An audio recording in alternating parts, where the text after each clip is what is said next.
સુરત શહેરમાં માત્ર 100 દિવસમાં ઠુમ્મર પરિવારના બાળકના 5 અંગોના દાન કરવામાં આવ્યા છે। 5 અંગના દાનથી 4 લોકોના જીવનને રોશની મળી છે।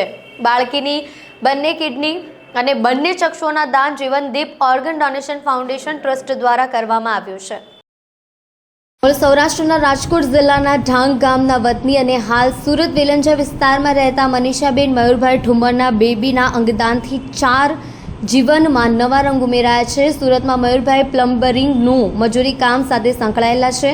જીવનદીપ ઓર્ગન ડોનેશન ફાઉન્ડેશન ટ્રસ્ટ દ્વારા ટૂંકા ગાળામાં આ 18મું અંગદાન છે। મળતી માહિતી મુજબ 23 સપ્ટેમ્બરના રોજ મનીષાબેન મયુરભાઈ ઠુમ્મરને નોર્મલ ડિલિવરી સાથે કામરેજની હોસ્પિટલમાં બેબીનો જન્મ થયો હતો। ત્યાંથી બેબીને તાત્કાલિક સુરત ડાયમંડ એસોસિએશન સંચાલિત ડાયમંડ હોસ્પિટલમાં ખસેડી એનઆઈસીયુ વિભાગમાં બેબીની સારવાર શરૂ કરવામાં આવી હતી। ડાયમંડ હોસ્પિટલના ડોક્ટર અલ્પેશ સિંઘવી તથા ડોક્ટર મિનેશ ભીકડિયા એ તેની સારવાર શરૂ કરી હતી। સઘન સારવાર બાદ 27 સપ્ટેમ્બરના રોજ doctor Alpesh Singhvi, doctor Minesh Bhikhadiya, doctor Mayank Detroja, doctor Urja Ladani દ્વારા બેબીને બ્રેનડેડ જાહેર કરવામાં આવેલ હતી।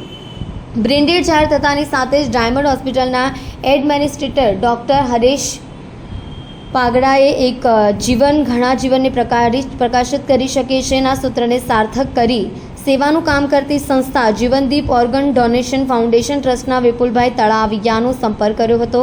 ત્યારબાદ જીવનદીપ ઓર્ગન ડોનેશન ફાઉન્ડેશન ટ્રસ્ટના ફાઉન્ડર PM ગોંડલિયા, વિપુલ તળાવિયા, ડોક્ટર નિલેશભાઈ કાછડિયા તેમજ ડાયમંડ હોસ્પિટલના ચેરમેન CP વાનાણી, દિનેશભાઈ નાવડિયા, માવજીભાઈ માવાણી દ્વારા બાળકના પરિવારના ઉમદા નિર્ણયને આવકાર્યો હતો।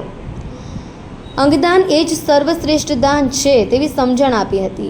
ઓર્ગન દેશના વિવિધ શહેરમાં સમયસર પહોંચી શકે તેવા ઉમદા હેતુથી ગણતરીની મિનિટોમાં ડાયમંડ હોસ્પિટલથી સુરત રેલવે સ્ટેશન સુધીનો ગ્રીન કોરિડોર તથા સુરતથી IKDRC અમદાવાદ સુધીનો ગ્રીન કોરિડોર માટે ગુજરાત પોલીસ દ્વારા બંદોબસ્ત સાથે ગ્રીન કોરિડોરની સજ્જડ વ્યવસ્થા કરી આપવામાં આવી હતી। રેલવે ઓથોરિટી તથા પોલીસ વિભાગ દ્વારા વિશેષ સહકાર મળ્યો હતો।